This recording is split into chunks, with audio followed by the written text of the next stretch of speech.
சென்னையிலிருந்து ஸ்ரீரங்கம் சென்ற பிரதமர் மோடி ரங்கநாதர் கோவிலில் சாமி தரிசனம் செய்தார். பூலோக வைகுண்டம் என்று போற்றப்படும் ஸ்ரீரங்கம் ஆழ்வார்கள் பாடிய 108 வைணவ தலங்களில் முதன்மையானதும் தலை சிறந்ததாகவும் கருதப்படுகிறது. 21 கோபுரங்களும் 156 ஏக்கர் பரப்பளவும் கொண்ட இந்த பிரம்மாண்ட கோவில் உலகின் 2வது பெரிய கோவில் என்று சொல்லப்படுகிறது. முதலில் சோழ மன்னன் தர்மவர்மனால் கட்டப்பட்டதாகவும், காவேரி ஆற்றில் ஏற்பட்ட வெள்ளப்பெருக்கின் போது இந்த கோவில் மணலால் மூடிப்போனதாகவும் கூறப்படுகிறது.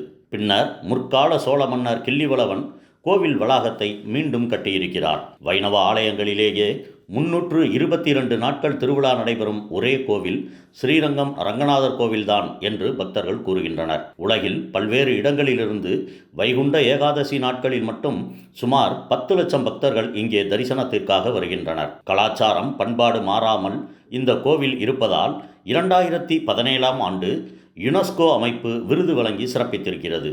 இந்த நிலையில் ஸ்ரீரங்கம் ரங்கநாதர் கோவிலில் பிரதமர் மோடி சுவாமி தரிசனம் செய்தார்.